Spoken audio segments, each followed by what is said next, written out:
পশ্চিমবঙ্গের উত্তর দিনাজপুরে ডালখোলা ১ নম্বর গ্রাম পঞ্চায়েতের লোহাপুঞ্জি বাবুনিয়া গ্রামে জমি দখলকে কেন্দ্র করে জিহাদিদের দ্বারা যে হামলা চালানো হয়েছে তা শুধু এখানকার বাসিন্দাদের জন্যই উদ্বেগের বিষয় নয়, বরং পুরো রাজ্য ও দেশের জন্য এক বড় প্রশ্নের উদ্ভব ঘটাচ্ছে।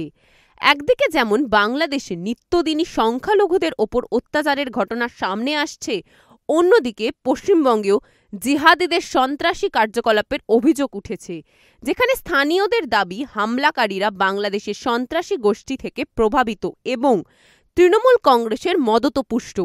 জানা গেছে জমি দখলের ঘটনাকে কেন্দ্র করে হামলার শিকার হয়েছেন বহু গ্রামবাসী।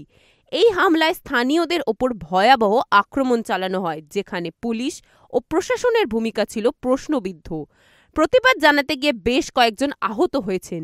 এই হামলাকারীরা বাংলাদেশের উগ্রপন্থী সংগঠনগুলোর সাথে যোগাযোগ রয়েছে এবং তাদের সহায়তায় জমি দখল নিতে তারা এমন হামলা চালাচ্ছে।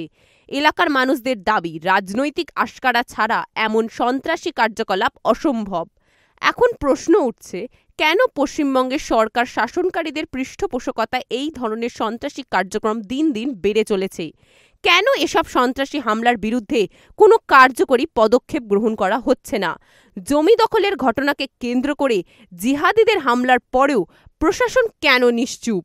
রাজ্য সরকার দায়িত্ব হিসাবে কি শুধুমাত্র জনবিরোধী কার্যকলাপকে চুপচাপ সমর্থন করবে, নাকি জনগণের নিরাপত্তাও নিশ্চিত করবে? জানতে দেখতে থাকুন সুদর্শন বাংলা। জয় হিন্দ, জয় ভারত।